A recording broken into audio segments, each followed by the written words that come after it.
আসসালামু আলাইকুম সবাইকে। আজকে আমরা এফবিএস ম্যাথের 23-24 সেশনে আসা একটা জিওমেট্রি কোশ্চেন সলভ করব, ঠিক আছে? সো প্রথমত আমরা কোশ্চেনটা একবার পড়ে নিই।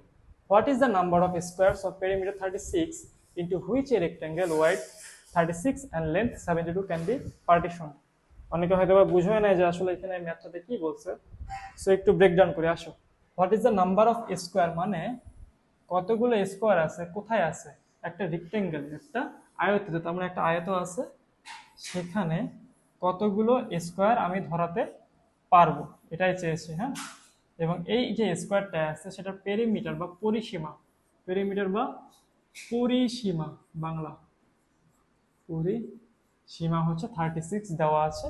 এবং আমাদের যেই আয়তক্ষেত্রটা আছে সেটার ওয়াইড হচ্ছে 36 এবং লেন্থ হচ্ছে 72। এই যে আয়তক্ষেত্রটা, এর মাঝে আমি কতগুলো বর্গ বা স্কোয়ার ধরাতে পারবো যার পরিসীমা দেওয়া আছে 36। ঠিক আছে, এটা হচ্ছে কোশ্চেন। খুব ইজি, হয়তো এখন লাগতেছে যে আসলে কিভাবে বের করা পসিবল। তাহলে বর্গক্ষেত্রটির পরিসীমা, তাই তো? তাহলে এই যে বর্গক্ষেত্রটা, এটার পরিসীমা বা পেরিমিটার দেওয়া আছে 36। তাহলে পরিসীমা মানে কি? পরিসীমা মানে হচ্ছে যে চারটা বাহুর যোগফল, চারটা বাহুর যোগফল। এবং বর্গক্ষেত্রের ক্ষেত্রে বা স্কয়ারের ক্ষেত্রে পরিসীমার সূত্রটা হচ্ছে 4s। ঠিক আছে, যেহেতু প্রত্যেকটা বাহু সমান এই জন্য সূত্রটা হচ্ছে 4s। তার মানে 36 ইজ ইকুয়াল টু পরিসীমা 4s। তাহলে আমাদের একটা বাহু বা এস এর দৈর্ঘ্য কত হবে? 36/4 ইজ ইকুয়াল টু কত? 9। ঠিক আছে, তার মানে আমরা কি এই বর্গক্ষেত্রটা একটা বাহুর দৈর্ঘ্য পেলাম কত? 9। ক্লিয়ার? তাহলে একটা বাহুর দৈর্ঘ্য যদি 9 হয়, সেক্ষেত্রে ওই বর্গটার ক্ষেত্রফলটা কত হবে? এই যে বর্গ, এর একটা বাহু হচ্ছে 9, তার মানে ক্ষেত্রফল, ক্ষেত্রফল মানে এরিয়া, এরিয়া অফ স্কোয়ারটা কত? সেটা হবে এস স্কোয়ার, মানে বাহু স্কোয়ার, তাই না? বর্গক্ষেত্রের ক্ষেত্রফলের সূত্র এইটাই, যে বাহুর দৈর্ঘ্য গুণ বাহুর দৈর্ঘ্য বা বাহুর দৈর্ঘ্য স্কোয়ার। তাহলে 9 স্কোয়ার, তার মানে এই বর্গক্ষেত্রের ক্ষেত্রফল হবে 9 square is equal to 81।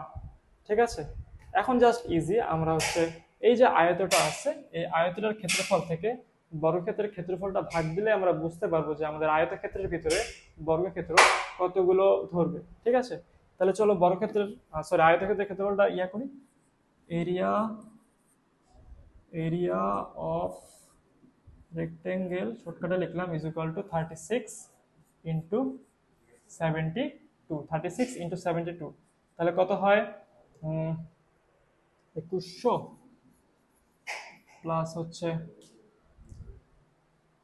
420 plus হচ্ছে 6×2=60 প্লাস হচ্ছে 6×2=12, তাহলে হচ্ছে 420, 500, 520, 500, 500 আসে 2592, তাহলে হচ্ছে 25, আচ্ছা সুন্দর করে লিখি, সরি, 2592। এটা হচ্ছে আমার কি এরিয়া অফ রেক্টেঙ্গেল, বা হচ্ছে এই যে আয়তক্ষেত্রটা আছে তার হচ্ছে ক্ষেত্রফল বা এরিয়া। তার মানে এটা দিয়ে আমি এখন কি ভাগ করব?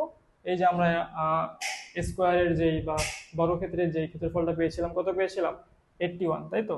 তাহলে রেক্টেঙ্গেল হচ্ছে 2592 বাই হচ্ছে 81। তাহলে এক্ষেত্রে ভাগ করলে কত আসে দেখো তো? অবশ্যই এত ছোট ছোট আসবে না, একটু ভাগ করে দিয়ে চলো। 81কে আমরা 80 ধরি, 81কে কত ধরবো? 80 ধরবো, তাহলে আমাদের ক্যালকুলেশনে অনেক সুবিধা। 2592, তাই তো? 2592। তাহলে প্রথমে 3 সংখ্যা নেই, যেহেতু 2 সংখ্যা যাবে না। 8×2=16, 3×8=24, তাহলে 3×8=24, 240। তার মানে অবশ্যই ফার্স্ট ডিজিট বা আমাদের প্রথম ডিজিটটা কি আসছে? 3 আসছে। তার মানে আমরা এখন অপশন চেক দেবো যে কোন অপশনে আমাদের 3 আছে। তার মানে আমাদের এই যে ডি অপশনে 3 আছে, তার মানে আমাদের অ্যান্সার হবে এটা। হ্যাঁ, আমাদের বাকি ক্যালকুলেশন করতে হবে না।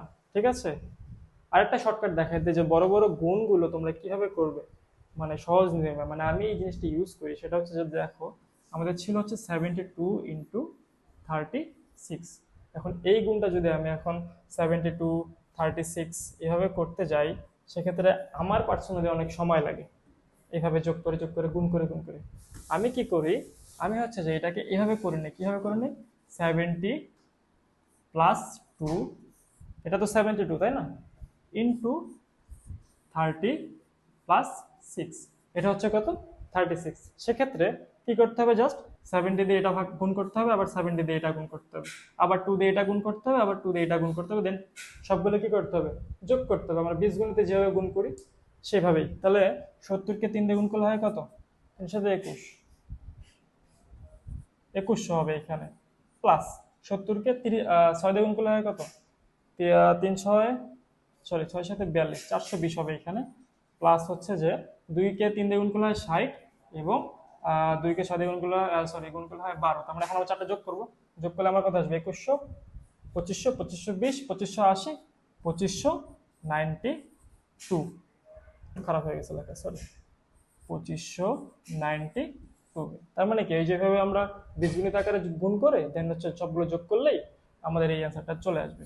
ওভাবে এত বড় একটা ম্যাথ সলভ করতে হয় না, বা এত বড় একটা গুণ করতে হয় না। ঠিক আছে, তোমাদের যেভাবে সুবিধা হয় তোমরা সেভাবেই করবে, আমি জাস্ট দেখা দিলাম যে তোমরা এইভাবেও করতে পারো। আশা করি বুঝতে পারছো এই অঙ্কটা। আমরা চলে যাবো নেক্সট অঙ্কে, ঠিক আছে।